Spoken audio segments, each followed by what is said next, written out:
परिचय संस्थान का दें। जरूर जरूर। प्रयास हम करेंगे कि बात अपनी हिंदी में रखें, अगर कहीं हम भूल जाते हैं तो मुझे टोक दीजिएगा।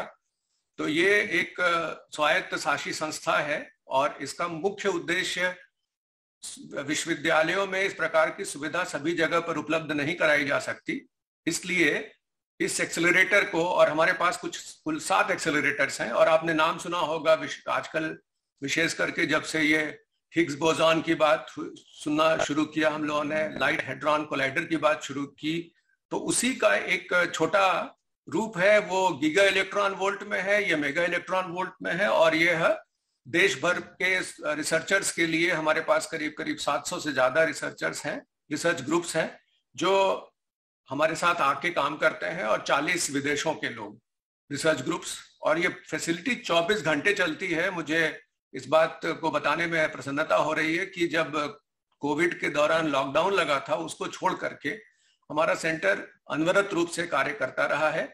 और जैसा आप जानते हैं कि इसका अनुप्रयोग केवल भौतिकी में नहीं, बल्कि आने वाले दिनों में कैंसर के ट्रीटमेंट में जो हेड्रॉन थेरेपी होगा, या जितने भी सैटेलाइट में आप सैटेलाइट भेजते हैं उसकी इलेक्ट्रॉनिक्स पहले हम चेक करते हैं कि वो स्पेस में कितने दिनों तक जीवित रहेगा। इस प्रकार के तमाम ऐसे उपयोग हैं जिनका एक्सेलरेटर्स के द्वारा हम लोग यहाँ पर प्रयोग करते हैं, और ये एक्सपेरिमेंटल फैसिलिटी के तौर पर विश्व विख्यात एक ऐसी सुविधा है जहां पर हमारे देश के विद्यार्थी, पीएचडी विद्यार्थी और शिक्षक लाभान्वित होते हैं।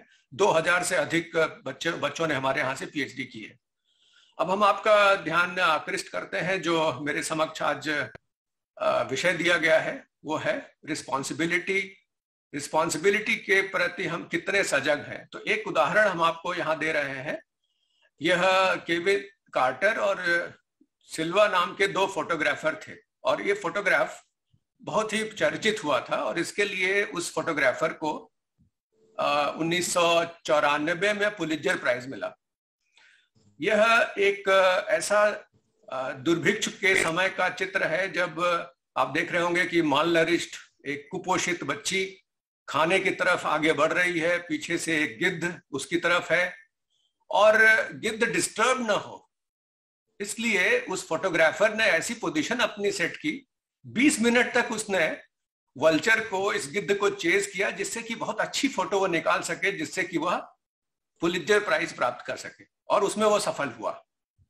जब 20 मिनट के बाद उसने उस गिद्ध को भगाया, तब जाकर के ये बच्ची क्या, इसके बारे में लोगों ने उससे पूछना शुरू किया कि क्या हुआ उस बच्चे का जिसको तुम फोटोग्राफ ले रहे थे, और इतने प्रश्न उत्तर उसके साथ हुए जिससे कि वह बहुत ही विचलित हुआ।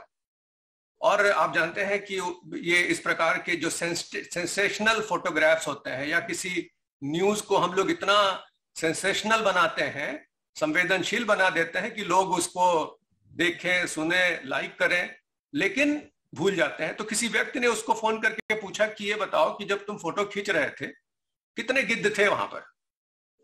तो उसने कहा कि एक गिद्ध था जिसको हमने फोटो में दिखाया है।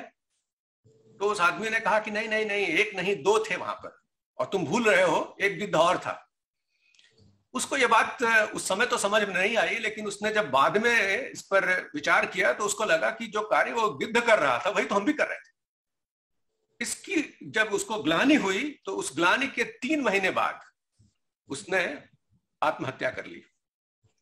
अब आप ये देखिए, इस प्रकार की जो घटना होती है ना, इस घटना से हम लोगों को तमाम चीजें सीखने को मिलती हैं। और सीखने का जहां तक तात्पर्य है, वो तात्पर्य यह है कि कभी कभी हम लोग भी कुछ चीजें हमारे आसपास हो रही होती हैं, जिससे हम असंवेदनशील होकर के उस घटना को उसका हम उसको आस्वादन नहीं कहेंगे, लेकिन उससे बिल्कुल निष्क्रिय होकर के एज इफ कि वो मेरे लिए बहुत महत्वपूर्ण नहीं है, वो जिस व्यक्ति के साथ घट रहा है, घटने देते हैं, उसका हम लोग आस्वादन करते हैं। और जब कभी हम लोग इस पर सोचना शुरू करें कि क्या मेरी भूमिका भी हो सकती है, क्या मेरी रिस्पॉन्सिबिलिटी नहीं है, क्या मेरा उत्तरदायित्व तो नहीं है क्या, तो मुझे लगता है कि ये जो फोरम माननीय मनोहर दुबे जी ने प्रोवाइड किया, इनिशिएशन ऑफ इनर चेंज कब आता है? इनर चेंज तब आता है जब आप इस प्रकार की चीजों का आत्मावलोकन करें। और आत्मावलोकन का यहाँ पर एक हम आपको उदाहरण देते हैं, थोड़ा सा इसको बारीकी समझने की कोशिश करिएगा। हम लोग डिफरेंशिएट नहीं करते कि हमारा धर्म क्या है। धर्म को हम लोग कभी कभी रिलीजन से जोड़ते हैं, और रिलीजन का मेरा मतलब कभी कभी हो जाता है उपासना पद्धति से, और उपासना पद्धति का मेरा मतलब होता है कि हम नियमित रूप से कहीं पर अपने देवस्थान में जाने के लिए सारे उपक्रम करते हैं, पैदल भी जाते हैं। कभी कभी हमारे पास बड़ी बड़ी गाड़ियां होती हैं तो हम गाड़ियों को कहते हैं तुम पैदल चलो, हम पैदल चलते हैं, तुम पीछे पीछे आओ। तो अपनी तरफ से हम वो सैक्रिफाइस करते हैं, और जब मंदिर पहुंचते हैं तो वहां पर तमाम छोटे छोटे बच्चे हमारे पास आते हैं, उनको कुछ कुछ पैसे दे देते हैं। ये तो हमारी उपासना का तरीका हुआ, रिलीजन को हम फॉलो करते हैं, जहां पर हम ये देखते हैं कि हमको कोई उपलब्धि प्राप्ति करनी है, जिसलिए हम अपने देव स्थान पर इस प्रकार के उपक्रम करके हम आगे बढ़ें और अपने उस इष्ट को प्रसन्न करके हम अपने जो लाभ चाहिए वो हम लाभ ले लें। इनर चेंज कहां से आता है? इनर चेंज आता है जब आप एक बार सोचें कि ये जो बच्चे मांगने आ रहे हैं, क्या इनके ये मांगने की उम्र है? क्या हमारी गाड़ी मर्सिडीज में हम यहाँ आए, हमारा पूरा स्टाफ मेरे साथ साथ आ रहा है, हर महीने हम आ रहे हैं और लाखों रुपए हम खर्च करते हैं, तो क्या मेरा दायित्व तो नहीं बनता कि हम इन बच्चों के पढ़ाने के लिए कोई उपक्रम करें? तो जब आप उन बच्चों को पढ़ाने की कोशिश करते हैं तो उनके माँ बाप जिनका आय की स्रोत वो बच्चे हैं, जो रोज मांग के लाते हैं, उससे उनकी जीविकोपार्जन होता है, जीविकोपार्जन होता है। वो कहते हैं कि ये क्यों भाई, आप कौन होते हैं पढ़ाने वाले? फिर आपको लगता है कि नहीं, अब ये बच्चों को तो हम पढ़ाएंगे, साथ में उन माता पिता को भी हम सपोर्ट करेंगे यदि हम उस लायक हैं, जिससे कि इन बच्चों को वो छोड़ सकें। अब बच्चों के पढ़ाने की सारी जिम्मेदारी हमने ले ली का मतलब उनके स्कूल की फीस, उनको स्कूल में अगर किताब चाहिए, उनका ड्रेस चाहिए, उनको अगर ट्रांसपोर्ट चाहिए, वो हमने अब देना शुरू किया। और साथ ही साथ जो कमाई वो करके माँ बाप को देते थे वो भी हमने करना शुरू किया। उद्देश्य क्या है इसका? अब हमने क्या किया? हमने अपना धर्म निभाया। धर्म निभाने का मेरा मतलब यहां पर यह है कि हमने समाज को, और हमारी जो परिभाषा थी मम की, मम का मतलब माई सेल्फ, माई का मतलब आई जो है वो अब आई व्यापक हो गया है। आई व्यापक हो गया का मतलब आई के बजाय अब वी हो गया। मम में मैं नहीं, मेरा परिवार नहीं, मेरा कुटुंब नहीं, मेरा समाज भी सम्मिलित है, मेरा देश भी सम्मिलित है। और देश केवल अपना देश ही नहीं बल्कि अन्य देशों में रहने वाले लोग जो हैं उनके प्रति भी हम मानवीय रूप से संवेदनशील हो गए। तो ये जो धर्म की परिकल्पना यहाँ पर है, और हम कोई चीज वापस नहीं लौटा रहे हैं कि हमने समाज से मिला और हमने समाज को वापस कर दिया। नहीं, समाज से जो मिला हम उसको वापस नहीं, हम तो हमारा था ही नहीं वो, हमने उसको जो मिला, जो मेरे पास था, हमने लौटा दिया। ये कॉन्सेप्ट लेकर के अगर हम सोचें कि हमारी रिस्पॉन्सिबिलिटीज क्या है, हमारे खुद के दायित्व क्या है, उसके बाद हम देखें कि हमारे अधिकार क्या है। तो अब आप जाइए, अगर हम आपसे पूछें कि क्या आप एक नागरिक के रूप में कितने एक्टिव हैं, कितने सक्रिय नागरिक हैं आप, तो जो आपने अभी देखा कि पब्लिक में आप बिल्कुल एपैथेटिक हैं। एपैथेटिक का मतलब घर में आप बिल्कुल साफ सुथरा, और जैसे ही घर से बाहर निकले, अगर आपकी गाड़ी में केला खाया था, छिलका आपने सड़क पर फेंक दिया। तो जो प्राइवेट इथोस है और जो पब्लिक इथोस है, उनमें जमीन आसमान का अंतर। तो अब अगर हम ये सिटीजनशिप की बात करें कि अगर हम एक रिस्पॉन्सिबल नागरिक के रूप में ऐसी डेमोक्रेसी में, ऐसी डेमोक्रेसी एक लोकतंत्र की बात करें जो बहुत ही लिबरल है, उसमें हमारी भूमिका क्या होनी चाहिए, और उस भूमिका के प्रति क्या हम सजग हैं? क्या हम उन उत्तरदायित्वों का निर्वहन करने के लिए कभी भी कोशिश करते हैं जिससे कि हमारे अंदर वो इनर चेंज आए?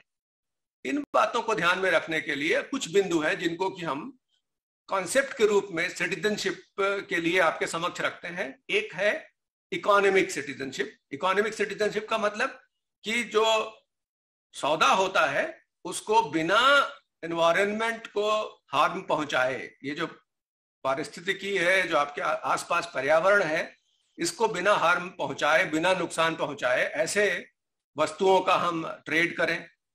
पॉलिटिकल सिटीजनशिप, जिसके बारे में हम बाद में बात करेंगे, और वो ये होगा कि खाली वोट नहीं करना है, और ऐसा भी नहीं कि हमने वोट किसी कार्य के लिए किया, हमने एक एनलाइटेंड सिटीजन को रिस्पॉन्सिबिलिटी दी जिससे कि वो डेमोक्रेटिक वैल्यूज का निर्वहन कर सके, और किसी कार्य के लिए नहीं कि हम बदले में वो मुझे कुछ देगा, व्यक्तिगत लाभ देगा, इसलिए हमने अपने वोट को एक्सरसाइज किया। आप जानते हैं ये 3-4 बिंदु जिन रिस्पॉन्सिबिलिटीज की हम बात कर रहे हैं उसका अगर हम निर्वहन इस इनर चेंज के द्वारा करना शुरू कर दें तो मुझे लगता है कि न केवल देश बल्कि विश्व में जो कठिनाइयां हैं उनका निवारण कम संसाधनों में हम कर सकेंगे।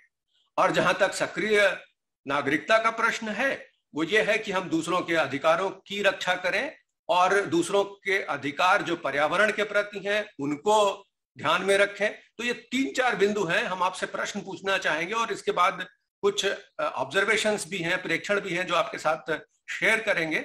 तो मंथन, हम लोग जब यहाँ मिलते हैं तो ऐसा नहीं कि हम बड़े एनलाइटेंड हैं, यहाँ पर हम लोग अपने विचार को इस प्रकार प्रस्तुत कर रहे हैं कि एक बार आपको पुनः आत्मावलोकन करने का अवसर प्राप्त हो।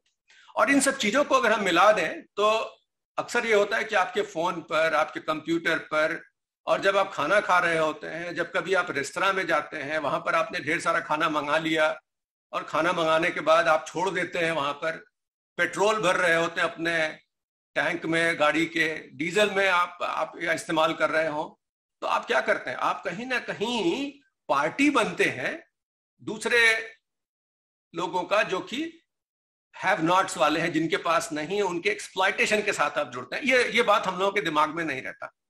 तो जो ग्लोबल पॉवर्टी है जिसको हम कहते हैं गरीबी, वो गरीबी बहुत दूर नहीं है, गरीबी बिल्कुल आपके साथ साथ चलती, उसके प्रति आप असंवेदनशील होते हैं।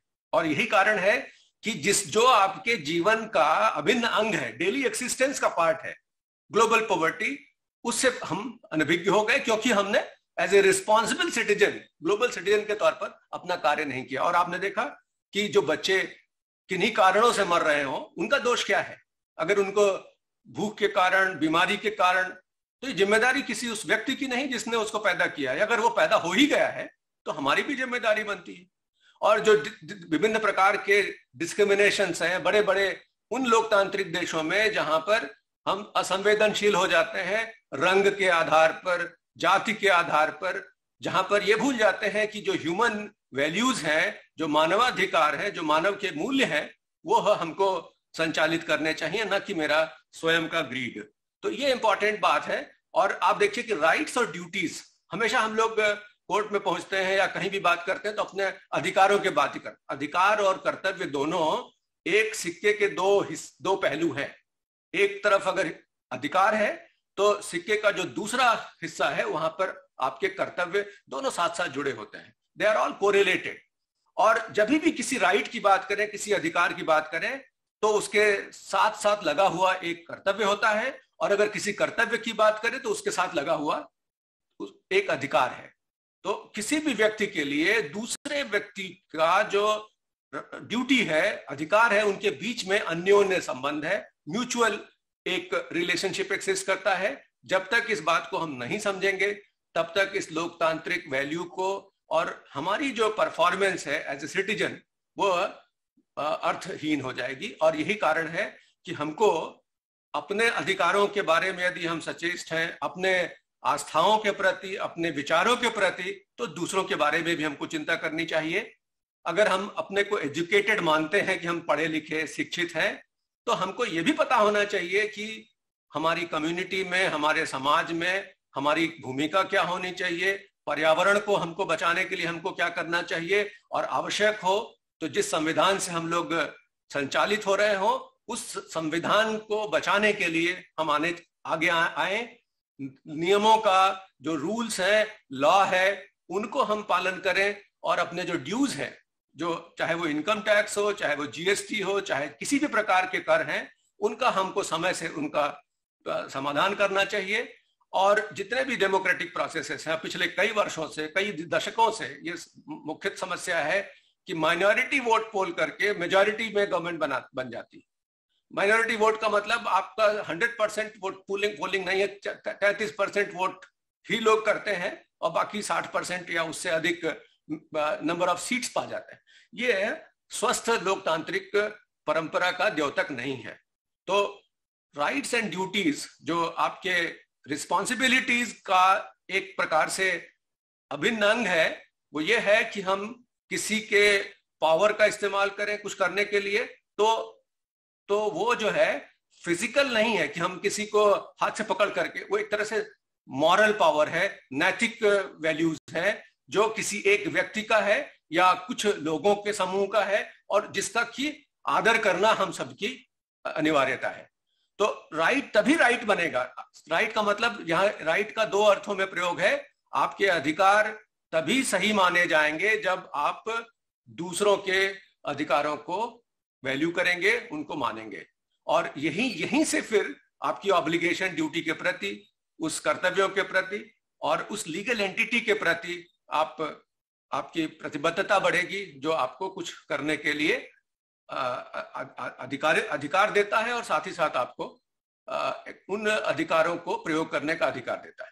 अब आ जाइए, ये जो कंटेम्परेरी पर्सपेक्टिव्स हैं सिटीजनशिप में, आप जानते हैं कि एक लंबे समय से हम लोगों ने प्रयास किया। एक समय था जब कोल्ड वॉर चल रहा था, उसके बाद ग्लोबल कॉर्पोरेशंस आए, यूनाइटेड नेशन आया, तमाम एनजीओज आए, नॉन गवर्नमेंटल ऑर्गेनाइजेशंस के तौर पर सिविल सोसाइटी की धमक हुई, फिर नेशनल बाउंड्रीज टूट गई। उसके बाद राइट्स एंड रिस्पॉन्सिबिलिटीज, जब हम सिटीजन की बात करते हैं तो किसी एक नेशन स्टेट की बात नहीं करते, बल्कि ग्लोबल सिटीजन की बात करते हैं।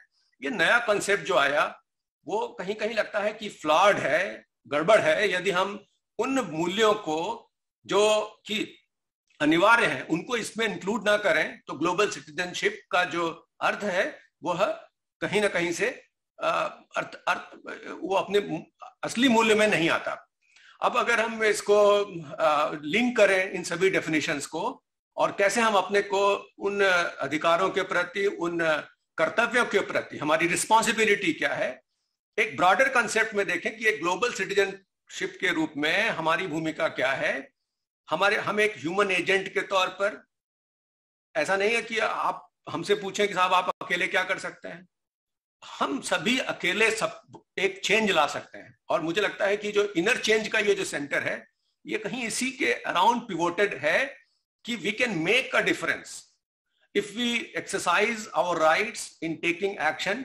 जो हमारे एक्शंस हैं, उन अधिकारों का अगर हम प्रयोग करें, और जो कॉन्सेप्ट ऑफ सिटीजनशिप है वो दूसरों के साथ मिलकर के, सॉलिडरिटी के साथ मिलकर के काम करें, तो मुझे लगता है कि ये परिभाषा सभी इन बिंदुओं को जोड़ने पर और जोड़ करके इस बात को सशक्त रूप से रख सकती है। अब आ जाइए, प्रश्न क्या है जिसको हम ऑब्जर्वेशंस के बाद देखेंगे, और हमारी रिस्पॉन्सिबिलिटी कहाँ कहाँ इनसे आच्छादित है, और किस प्रकार हम अपने को रिस्पॉन्सिबल पा सकते हैं। व्हाट आर द चैलेंजेस, हमारे सामने कौन कौन से ऐसी चुनौतियां हैं जो हमारे समक्ष हैं, और उनको कौन पैदा कर रहा है, उनके लिए रिस्पॉन्सिबल कौन है। क्या हम उन चैलेंजेस को, उन चुनौतियों को स्वीकार करने के लिए सक्षम हैं, कुछ कर सकते हैं? ये 2-3 क्वेश्चन है, प्रश्न है, जिनके बारे में आज हम यहाँ पर कुछ चिंता करेंगे। तो हम लोग सभी जानते हैं कि रोटी कपड़ा मकान की बात हो, मैनेजमेंट में अगर हम बात करें तो मास्लो की हायरार्की की बात करेंगे। तो इसके अलावा अगर हम 3F की बात करेंगे, कभी 3E की बात करते हैं। 3E कहीं ज्यादा एक ब्रॉडर, एक विस्तृत समस्याओं को 3E में समेटता है। ऊर्जा की रिक्वायरमेंट, पर्यावरण की रिक्वायरमेंट और रोजगार की रिक्वायरमेंट। आप जानते हैं कि जो मंदी का दौर कहीं विकसित देशों से चला, उसका असर पड़ता ही पड़ता है गरीब देशों पर, जो डेवलपिंग इकोनॉमीज हैं, और उसका सीधा सीधा जो पुअरेस्ट है, जो सबसे गरीब है, वो सबसे अधिक प्रभावित होता है। ये भी जाना माना सत्य है।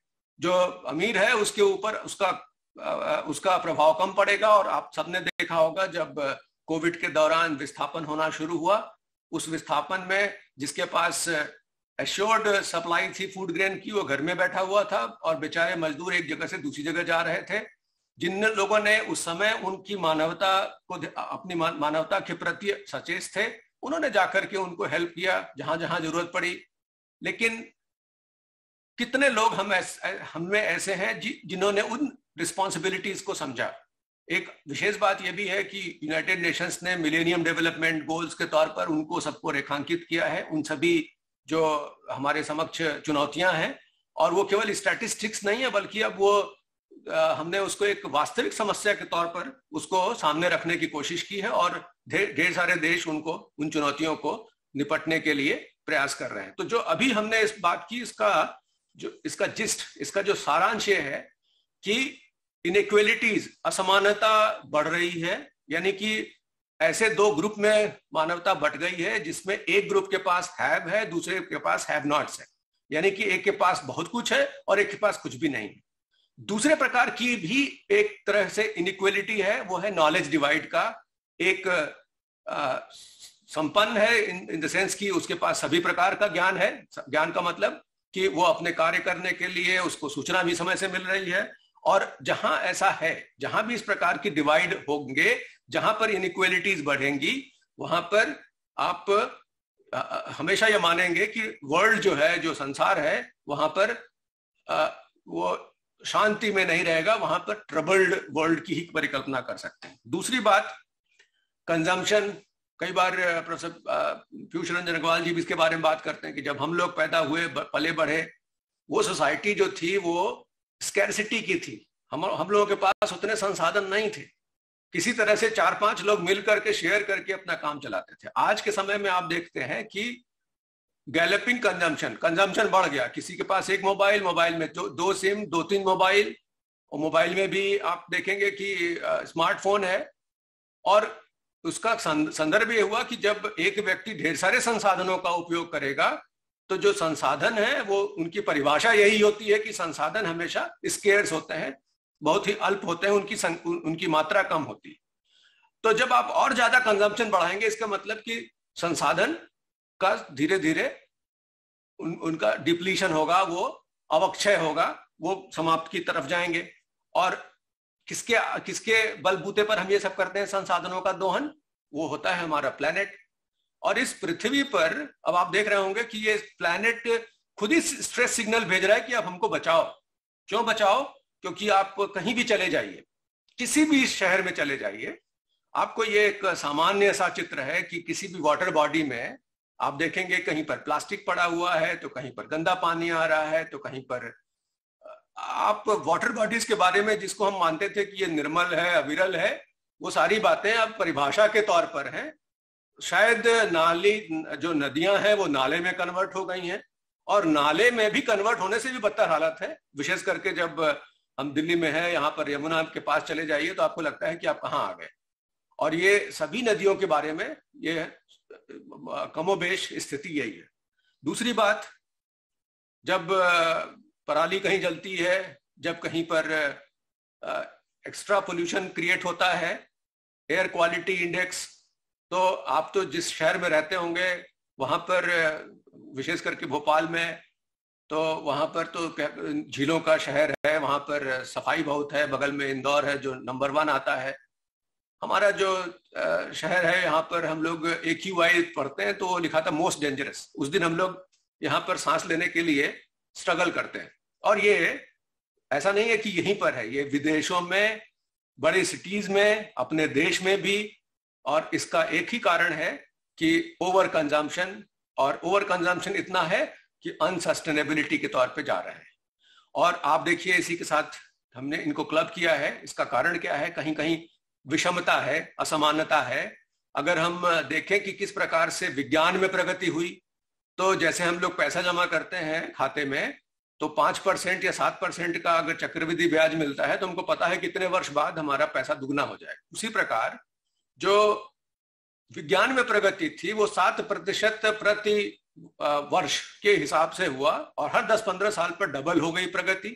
और अगर 300 वर्ष का आप पूरा समय ले लीजिए, तो उस 300 वर्षों में जो प्रगति थी विज्ञान की, वो मिलियन टाइम्स अधिक हो गई। सोसाइटल इवोल्यूशन आपका 10,000 वर्ष का है, तो 10,000 वर्ष के सोसाइटल इवोल्यूशन में, जहां सोसाइटी में सोशल साइंसेज, ह्यूमैनिटीज के विषयों में और जो रिसर्चेस थी उनका, और वैज्ञानिक प्रगति, इन दोनों के बीच में एक फेज लैग आ गया। एक आपस में इनके बीच में आगे पीछे पिछड़ गए। और पिछड़ने का नतीजा क्या हुआ कि जितनी भी समस्याएं आपके समक्ष दिख रही हैं, चाहे वो पर्यावरण की हो, जो 3E की बात की, जो हमने 3F की बात की, एनर्जी हो, आपका स्वास्थ्य हो, नेचुरल हैजार्ड्स हो, और ये जो विलुप्त होती हुई प्रजातियां हो, कंजम्पशन जो बढ़ता चला जा रहा है, हमको पता ही नहीं है कि हम सिंगल प्लास्टिक यूज को क्यों प्रमोट करें, क्यों हम उस नदी को बर्बाद कर दें जिस नदी से हमको कल के दिन में पानी मिलना है। और ये आपके समक्ष जो नई बीमारियां आ रही हैं, टर्मिनल डिजीजेस के बढ़ने का, और अभी हम लोग 4 साल से तो 2 साल से तो देख ही रहे हैं कि जो महामारी है, पैंडेमिक है। और फिर अगर हेल्थ सेक्टर में आपने कोई प्रगति कर ली है, तो अगर एजिंग पॉपुलेशन आपके साथ है, तो एजिंग पॉपुलेशन को लोगों ने निराश्रित छोड़ दिया है। हम लोग कहीं और भाग के चले गए नौकरी करने, बच्चे हम सभी लोग अकेले पड़ गए और उनको ध्यान देने वाला भी कोई नहीं है। ये सभी समस्याएं आपके समक्ष हैं। तो उपाय क्या होना चाहिए?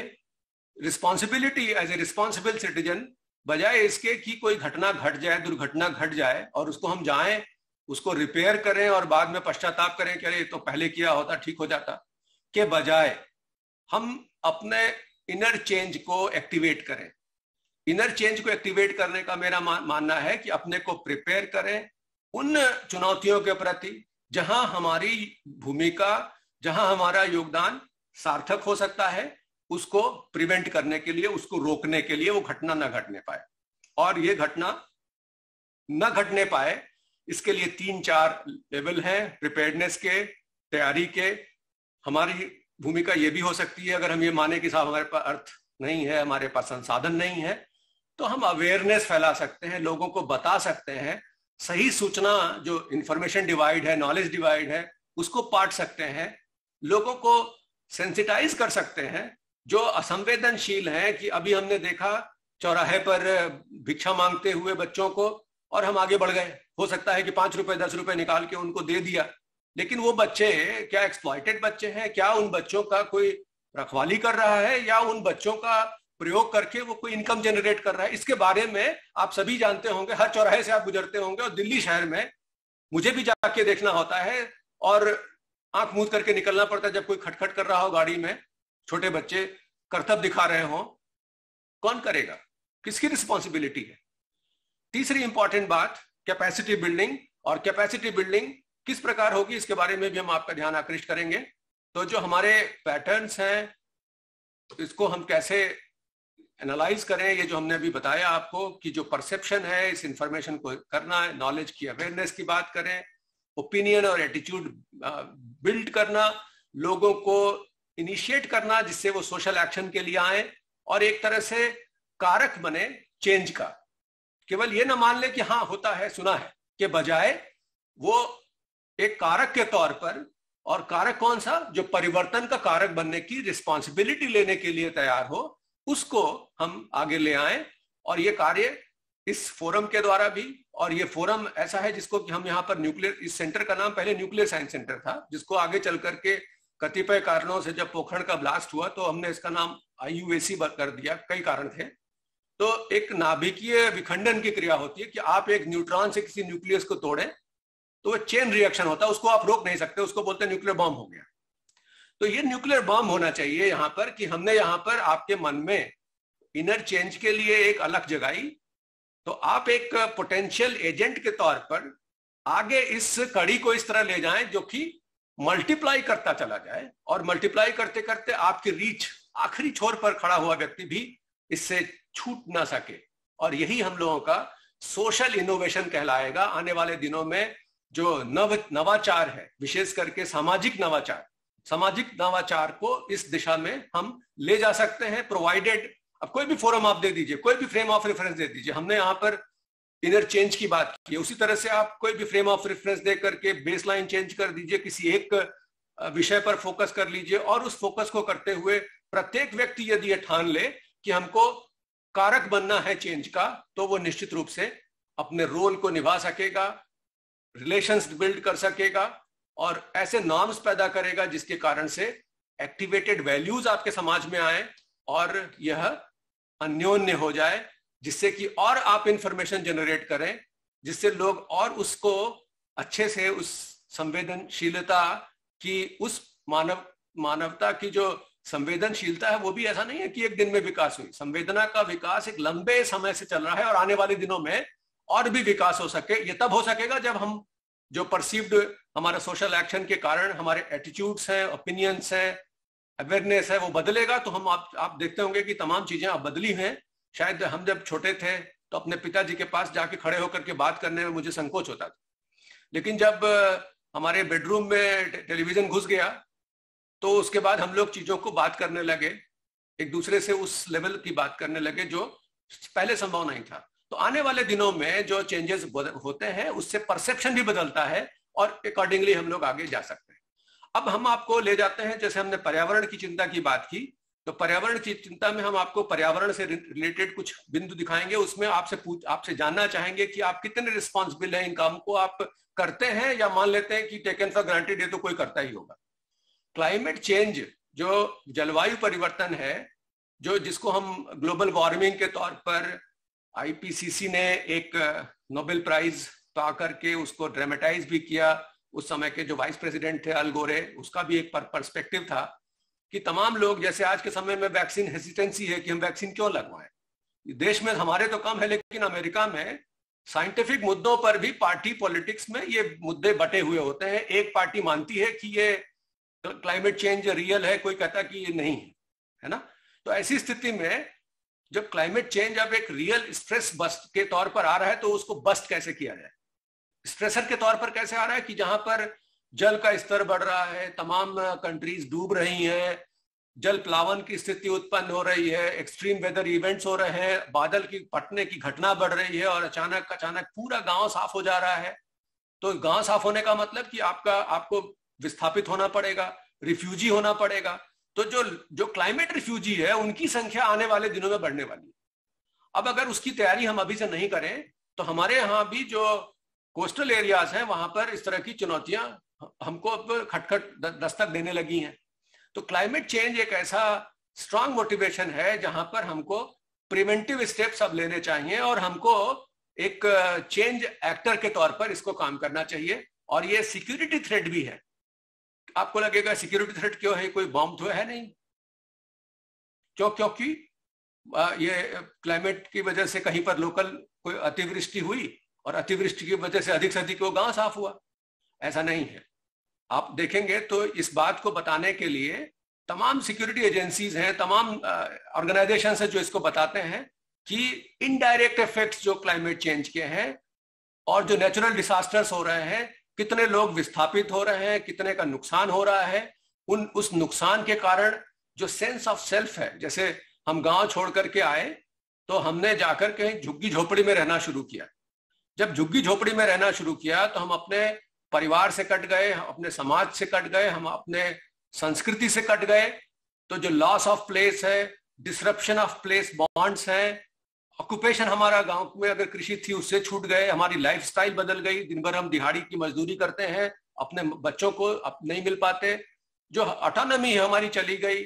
जो कोहेजन था कि समय पर सब लोग मिल करके एक त्योहार मनाते थे, सब लोग एक दूसरे के साथ किसी के गाढ़े में किसी को सपोर्ट करते थे, वो शायद अब धीरे धीरे कोहेजन खत्म हो रहा है। और उसका कारण क्या है कि जो के कारण से जो एंजाइटी है, जो अंदर आपके अंदर चिंता तनाव, क्या होगा कल के दिन, क्या होगा अगर मान लीजिए हमारे ये हमारे पास नहीं बचा तो ये जो परसीव्ड इनिक्विटी है, इसको ध्यान में रखते हुए आप देखते हैं कि गवर्नमेंट और नॉन गवर्नमेंट ऑर्गेनाइजेशंस की तमाम स्टडीज हैं जो ये कहती हैं कि जो एनवायरनमेंट है वो क्लाइमेट चेंज एक प्रकार से सिक्योरिटी थ्रेट है। और ये यूनाइटेड नेशंस का चाहे सिक्योरिटी काउंसिल हो, चाहे इंटेलिजेंस एस्टिमेट हो, चाहे यूरोपियन काउंसिल हो, चाहे नाटो हो, जितनी भी बॉडीज हैं, सबकी स्टडीज में ये प्रमुखता से कहा जा रहा है कि जो मुख्य स्ट्रेसर है वो अब क्लाइमेट होने जा रहा है। आप जानते हैं कि ये इस प्रकार की तमाम रिपोर्ट्स आई जिसमें ग्लेशियर्स, और ये ग्लेशियर्स केवल हमारा गोमुख ही नहीं सिकुड़ा, आप पूरे ग्लोब में कहीं भी जाइए, हर जगह ग्लेशियर्स सिकुड़ना शुरू हो गए। और ग्लेशियर्स सिकुड़ने के साथ साथ आप स्वयं फील कर रहे होंगे कि जो नंबर ऑफ डेज है, हॉट डेज और नंबर ऑफ कोल्ड डेज, उनका जो संख्या है वो डिस्टार्ट हो गया। नंबर ऑफ हॉट डेज बढ़ गए, नंबर ऑफ कोल्ड डेज सिकुड़ गए। और उसका नतीजा ये हो रहा है कि जब टेम्परेचर गिर रहा है तो अचानक गिर करके कुछ दिनों में फ्रॉस्ट हो गया और बाकी उस समय टेम्परेचर 49 तक टच कर रहा है। ग्लेशियर्स का पिघलना, आर्कटिक सी का गायब होना, विंटर स्नो कवर, जो पहले कहीं बर्फ गिरती थी वो भी कवर लिमिटेड हो जाना, सी लेवल राइज करना, ये दोनों आपस में जुड़ी हुई घटना है। ग्लेशियर का पिघलना टेम्परेचर बढ़ने के साथ साथ, जैसे टेम्परेचर बढ़ेगा तो जो वॉल्यूम बढ़ता है जल का, वो भी जल के स्तर को ऊपर बढ़ाता है। तो दो कारण है, एक तो फ्रेश वाटर बॉडीज में ओशन में जा रहा है, दूसरा गर्मी के कारण वॉल्यूम का एक्सपेंशन हो रहा है और इसके कारण से जल का स्तर बढ़ रहा है। और दूसरी इंपॉर्टेंट बात यह है कि तमाम ऐसे जीव जंतु हैं, बायोडाइवर्सिटी को खतरा है, जहां पर 25% जो वाइल्ड मैमल स्पीसीज हैं वो they are all facing extinction, उनके विलुप्त होने की लगभग बात हो चुकी है। और ये पुरानी खबर है, अभी हाल में आप जाएंगे तो ये इस प्रकार की भी घटना है जहां पर लोग ड्रामेटाइज करते हैं। मालदीव्स में इन्होंने पूरी कैबिनेट की बैठक समुद्र के अंदर की, ये बताने के लिए कि अब हम लोग बचेंगे नहीं। और कोई मांगता है अपनी नया संसद बनाने के लिए, ये मांग रहे हैं कि हमको नया स्थान दिए जहां अपनी कंट्री हम विस्थापित कर दें। ये स्ट्रेस के सिचुएशन है। फ्लड आप देख लीजिए, वेक्टर बॉर्न डिजीजेस देख लीजिए, या फिर आप जैसा हमने बताया कि सबसे अधिक अगर किसी के ऊपर प्रभाव पड़ेगा तो वो जो सबसे पुअरेस्ट होगा उसी को सबसे ज्यादा इस पर प्रभाव पड़ता है। और पुअर कहाँ है वो आप इस ग्राफ में देख रहे होंगे, जहां लाल दिख रहा है ये ड्राउट मॉर्टेलिटी, और इंडिया भी कहीं पीछे नहीं, हम लोग भी 5th और 7th डिसाइल में हैं। और इसका प्रभाव हमसे लेकर के ऐसे सभी देश जहां पर वाटर शॉर्टेज होने की गुंजाइश होगी। और आप देख रहे होंगे कि एक तरह से टाइम बॉम्ब है, जो ग्राउंड वाटर है वो धीरे धीरे खत्म हो रहा है और कई जगहों पर टैंकर से वाटर की सप्लाई होना शुरू हो रही है। भारत सरकार को जल नल से जल की बात सोचना पड़ रहा है जिससे कि पीने की पानी आपको मिल सके। ये भयावहता आपके समक्ष आके खड़ी है और इसके बारे में हम सभी असंवेदनशील हैं। छोटी सी अगर बात करनी हो कि अगर हम दाढ़ी बना रहे हो, शेविंग कर रहे हो, वाटर टैप खोल करके तब तक करते हैं जब तक कि अपना सारा काम नहीं हो जाए।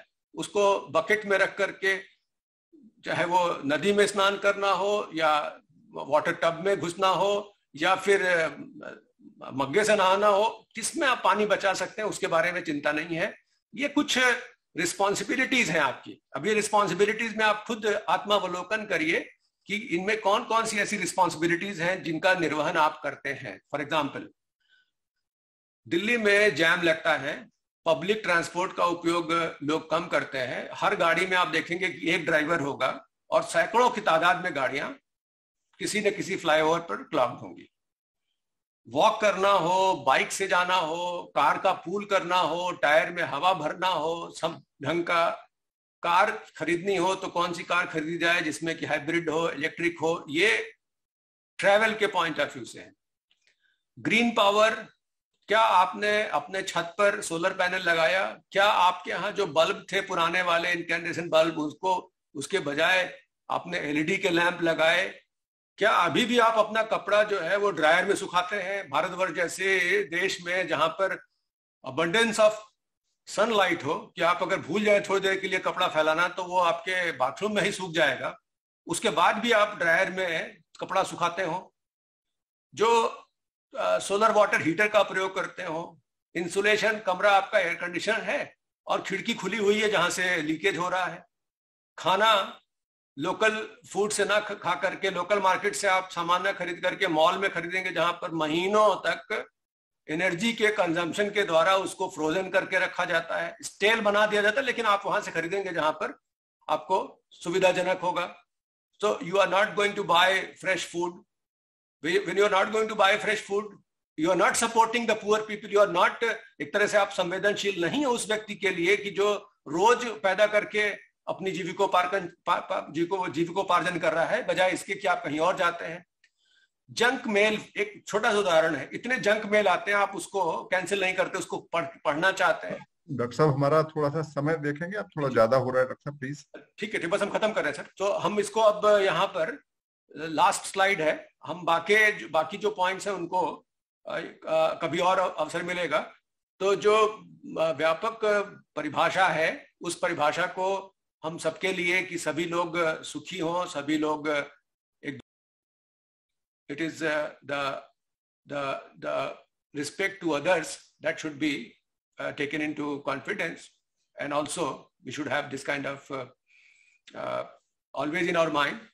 तो यहीं पर हम सर अपनी बात खत्म करते हैं, और if anything is to be asked please.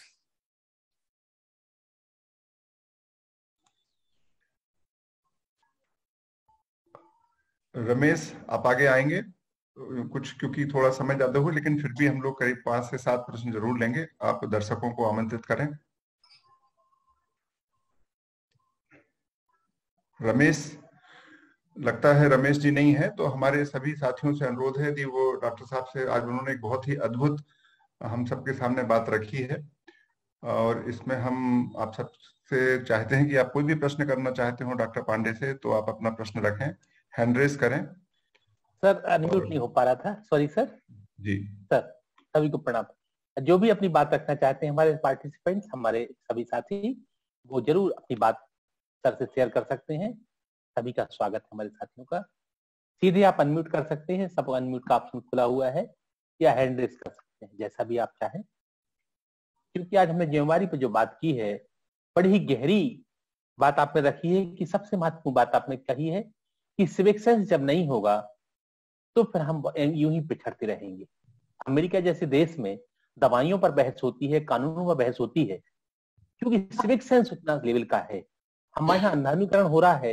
यदि रेमडेसिविर की होड़ चल पड़ी है तो चल पड़ी है, फिर वो पता भी नहीं है कि हमें एंटीबायोटिक खाना थी कि नहीं खाना थी, और फिर वो कब रुकेगी ये भी पता नहीं होता है। तो ये एक सामाजिक जागरूकता का प्रश्न है।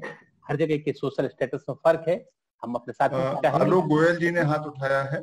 आलोक गोयल जी, आप अपनी बात कह सकते हैं। आलोक गोयल, आप अपना प्रश्न करें। Thank you sir. सभी को सादर नमस्कार। सर, मेरा प्रश्न ये है कि जो बॉटम ऑफ पिरामिड के पे जो लोग हैं, जो कॉमन मैन है, उनको they are the sufferer on most of the time. तो ऐसा क्या, और जबकि जो स्टेक होल्डर्स हैं वो सब first layer of the pyramid पे हैं, तो ऐसा क्या होना चाहिए कि ये स्थिति सुधरे अक्रॉस द बोर्ड? अगर आप इंटरवेंशन की बात सोचे हैं, तो ये प्रत्येक व्यक्ति अगर जागरूक हो जाए, जिम्मेदार हो जाए, तो अगर वो बॉटम है पिरामिड में, तो उनकी आवश्यकताएं बहुत न्यून है। अगर आप अगर इनकम उनकी कम है, तो साथ ही साथ उनकी आवश्यकताएं भी बहुत न्यून है। इस प्रकार हम अपने को, अगर मम के भावना को, जैसा हमने बताया कि हम सिविक सेंस की बात करते हैं। Hello ji, please. बॉटम तक पहुंचने के लिए हम सभी की जिम्मेदारी होनी चाहिए, जहां पर उनको हैंड होल्डिंग प्रोवाइड की जाए, और उनको एक अपनी तरह से जो बन सके, और जो समाज को लौटाने का अगर हमारे पास इतना है कि हम कुछ कर सकते हैं लोगों के लिए, तो वो अब हमारा समय आ गया हो और हम करें, तो शायद इस पर हम लोग, बजाय इसके कि हम प्रतीक्षा करें कि सरकार की तरफ से कुछ होगा और उनको लाभ मिलेगा, सभी को आगे बढ़ करके उनको हेल्प करना पड़ेगा, तब जाकर के आप उस सेगमेंट को पकड़ सकेंगे। जी, thank you sir. AK. Pandey ji हैं। ए.के. पांडे जी, आप अपना प्रश्न रख सकते हैं। पांडे साहब, आप हमें सुन रहे हैं तो आप अपना प्रश्न करें, अनम्यूट करके अपने आप को। सर नमस्कार। यहाँ पर अभी चूंकि ओले बहुत तेजी से गिरे हैं, अतः बिजली नहीं है, और इसलिए हमारा कोई बात नहीं, पांडे जी, आप उसको नहीं देख पाएंगे। कोई बात नहीं, कोई बात। तो आप बोलना चाह रहे हैं? मेरे 2-3 प्रश्न थे। जी बोलिए। जी सर, 2-3 प्रश्न थे मेरे।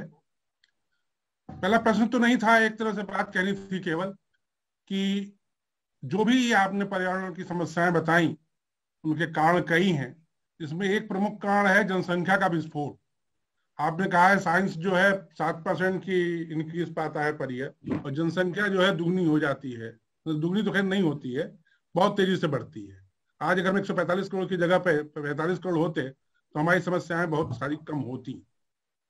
तो इसके लिए खैर अब चल तो रहा है, सभी लोग सोच रहे हैं, और इसमें मैं तो यही कहूंगा कि हर व्यक्ति सोच रहा है और हर व्यक्ति कर भी रहा है। दूसरा कहना सर मेरा ये था, वो इससे थोड़ा संबंधित नहीं है जो आज का आपका प्रवचन है, बल्कि इससे संबंधित है जो आपका प्रोफेशन है। वेद के, ऋग्वेद के प्रथम मंडल में 23वें सूक्त के 19, 20 और 21 इन 3 श्लोकों में कहा गया है, जल के सोम से प्रार्थना की गई है कि जल में जो औषधियां हैं वो मुझे प्रदान करो और जल में जो अग्नि है वो मुझे प्रदान करो। आश्चर्य की बात है कि उस समय ये लोग मान रहे थे कि जल में अग्नि होती है। अग्नि का अर्थ होता है ताकत,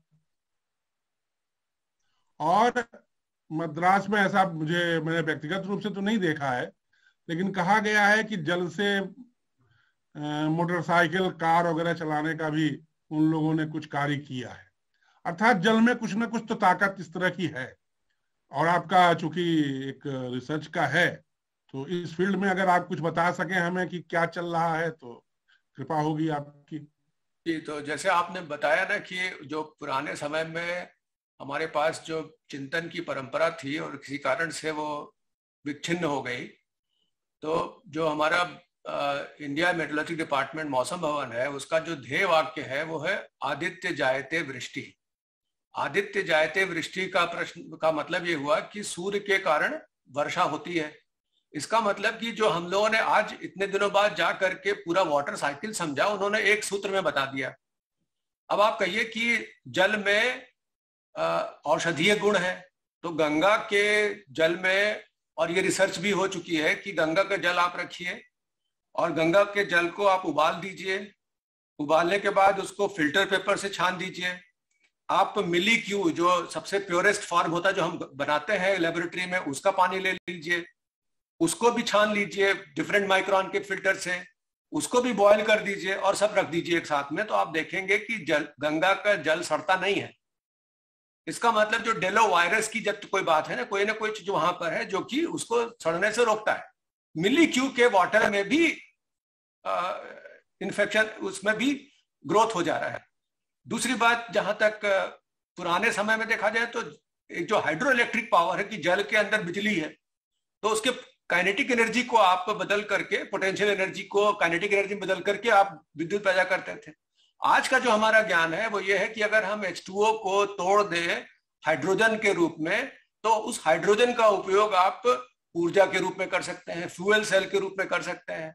तो हमारे साथ एक हमारे मित्र हैं, उन्होंने छोटा सा एक बनाया हुआ है जिसमें कि आप देखेंगे कि कुछ बूंद पानी डाल दीजिए और घंटों वो एलईडी लाइट जलती है।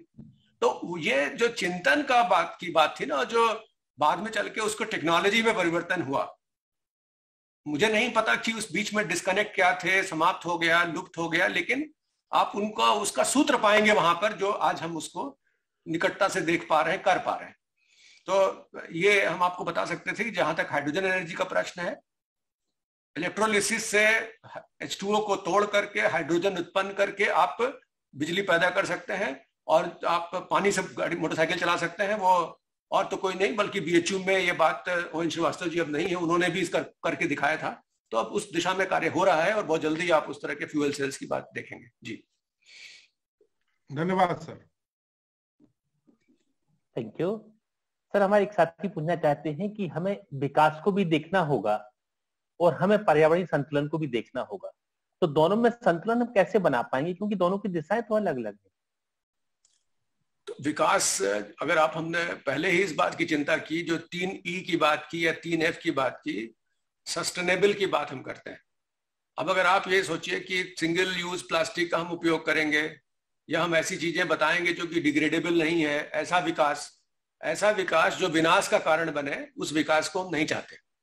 आपको इस बात को पहले ये महत्ता देनी होगी कि हम कौन सा विकास चाहते हैं। विकास अगर विनाश के लिए है तो विकास नहीं होना चाहिए। और इस प्रकार के तमाम ऐसे गैजेट्स हैं, तमाम इस प्रकार की वैज्ञानिक संक्रियाएं हैं जिनके कारण जो उत्पाद है, वो उत्पाद पर्यावरण के संतुलन के लिए खतरा है। तो ऐसा नहीं है कि हम उन्हीं चीजों को करें जिससे हमको नुकसान हो रहा हो, उसके दूसरे भी जरिए हैं जिसका कि हम उपयोग कर सकते हैं। तो हमेशा सस्टेनेबिलिटी का ध्यान हमेशा हमको होना चाहिए। ऐसे ही विकास की बात करनी चाहिए जो कि सस्टेनेबल हो। जी, thank you. BK Tiwari ji प्रश्न करना चाह रहे हैं sir. BK Tiwari ji. Sir नमस्कार, मैं बी के तिवारी इंदौर से बोल रहा हूँ। सर मेरा एक प्रश्न है कि इनर चेंज या अंतर्मन या हमारे सोचने के तरीके के परिवर्तन में हमारा परिवार कैसे सहायक हो सकता है, मैं थोड़ा सा इस पे जानना चाह रहा हूँ। इसके लिए हम आपको रामचरितमानस के 3 दृष्टांत बताएंगे। एक दृष्टांत तो है कि जब राजा दशरथ थे, उन्होंने जाके मिरर में अपने को देखा, दर्पण में, तो उन्होंने देखा कि हमारा जो मुकुट है वो मुकुट सम नहीं रहा। सम का मतलब कि वो थोड़ा तिरछा हो रहा है। तो राज पाठ चलाने के लिए आपको हमेशा एक सम दृष्टि होनी चाहिए, और जहां आप उससे विचलित हो रहे हैं इसका मतलब कि आप राजपाट चलाने के योग्य नहीं बचे। तो उन्होंने डिसाइड किया कि हमको राजपाट अपने पुत्र को दे देना चाहिए। तो एक दर्पण था जिस दर्पण का आपने प्रयोग किया। दूसरा दर्पण, नारद को आप जानते हैं कि उनको विश्व मोहिनी का एक प्रसंग आता है। जब उनको कभी ऐसा अभिमान हो गया कि उनसे ज्यादा सुंदर नहीं है, तो वो स्वयंवर में गए और उनको एक तरह से शाप मिल गया कि तुम्हारा रूप बदल गया। तो जब भी वो किसी लड़की के पास जाते थे स्वयंवर के लिए, तो लोग हंसने लगते थे। फिर वो क्या किया उन्होंने कि जाके एक बहती धारा में अपना मुंह देखा। जब मुंह देखा तो उनको लगा कि मेरा मुंह तो बंदर की तरह है। तीसरा जो है वो रावण जो है अपने ऑडिटोरियम में, ओपन स्काई थिएटर जो था, वहां पर वो रात्र में आनंद ले रहा था। तो अचानक बगल में बैठी हुई मंदोदरी के कान में जो ताटंग था वो टूट के गिर गया। मंदोदरी को पता लग गया कि अब ये कुछ अनिष्ट हो गया, जिसको कि हमको अब सीता को वापस कर देना चाहिए। ये 3 प्रसंग इस प्रकार के हैं कि आपके मन में हमेशा एक दर्पण है, एक जिसको हम उसमें हनुमान चालीसा में बात करते हैं कि श्री गुरु चरण सरोज रज निजमन मुकुर सुधार। गुरु के चरण के रज से अपने मन में जो आपका मुकुर है उसको आप सुधार कर लीजिए, तो जितने भी आप फल चाहते हैं वो आपको मिल जाएंगे। जब आप अपने अंदर के अंतरावलोकन नहीं करेंगे, और अपने अंदर का अंतरावलोकन तब तक नहीं कर पाएंगे जबकि आपके दर्पण पर धूल लगी हुई हो, तो कितने भी आप धवल हो, आपका चित्र उसके सामने नहीं आएगा। परिवार को साथ में समझ सकें वो तभी होगा जबकि उनके अंतर मन को भी आप समझ सकें, और वो तब कर सकेंगे जब आप अपने अंदर में जाकर के झांकें। तो ये जो 3 दृष्टांत हमने बताए, इन 3 दृष्टांतों का सीधा सीधा संबंध ये है कि आप अपने मन को मलिन होने से बचाएं, और जब आप मलिन होने से बचाएंगे तो आपकी बात दूर तक जाएगी और आपके परिवार के लोग आपके साथ ऑटोमेटिकली ओरिएंट हो जाएंगे। ये मुझे लगा कि एक अच्छा तरीका है जिससे कि हम आपको अपनी बात बता सकें। प्रयास करके देखिएगा। जी थैंक यू। हमारे एक साथी आईफोन से जो जुड़े हुए हैं वो बोल रहे हैं, कुछ पूछना चाहेंगे। जी प्लीज, आपका स्वागत है, प्लीज आइए। नमस्कार, अक्षय सिंह बोल रहा हूँ। जी जी सर, मुझे ये लगता है कि हर व्यक्ति बेहतर होना चाहता है। वो चाहता है कि बेहतर सिटीजन बने और उसका जो सेल्फ स्टीम है वो ऊपर आए। पर समस्या ये शायद होती है कि जैसे ऐसे घंटे 2 घंटे के सेशन में, या कह सकते हैं कि सत्संग में अगर हम अच्छे चीजें सुनते हैं तब तक तो हम ठीक रहते हैं, उसके बाद स्लिप कर जाते हैं, क्योंकि उसके बाद जो इन्वायरमेंट मिलता है वो फिर वही इन्वायरमेंट मिलता है। और इस वजह से जो चेंज होना चाहिए, पता नहीं चाहने के बाद भी वो हो नहीं पाता। तड़प उसकी रहती है, चाहत उसकी रहती है, पर शायद घंटे 2 घंटे के बाद वो पुराने इन्वायरमेंट में जाने की वजह से वो चीज घटित नहीं होती। क्या करें कि ये घंटे 2 घंटे की चीजें भी थोड़ा धीरे धीरे करके अस्थायी होता चला जाए और वो परिवर्तन दिखने लगे, परिवर्तन होने लगे। सर ऐसा है कि अभी हम लोग थोड़ी पहले बात कर रहे थे बुद्धत्व का और बोधिसत्व का। ये जो आप बात कर रहे हैं ना कि परिवर्तन बहुत क्षणिक है, उसके बाद हम भूल जाते हैं, तो इसके बारे में एक प्रचलित कथानक है। वो ये है कि लोगों ने पूछा कि आप गौतम बुद्ध को पहचान लीजिए। तो गौतम बुद्ध को पहचानने का एक तरीका उन्होंने बताया कि आप देखिए स्मशान की तरफ जो जा रहे होंगे और लौट रहे होंगे, उनका जाते समय और आते समय एक ही जैसी भाव भंगिमा हो तो वही व्यक्ति गौतम बुद्ध होगा। हम लोग क्या करते हैं कि अगर किसी के फ्यूनरल में जाते हैं तो फ्यूनरल में जाते समय तो गमगीन होके जाते हैं, और जैसे ही वहां पर चिता पर रखी गई वहीं से पॉलिटिक्स फिर शुरू हो गई, और लौटते समय ऐसे लगता है जैसे कि हम वहां पर किस कार्य से गए थे भूल गए।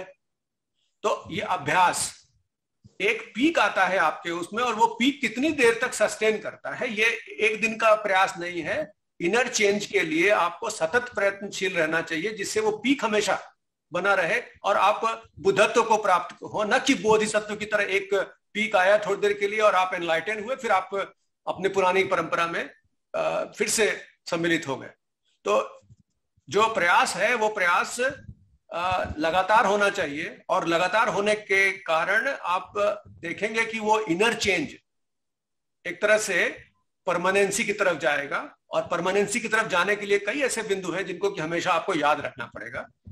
हम लोग अक्सर ये करते हैं कि बात करके भूल जाते हैं।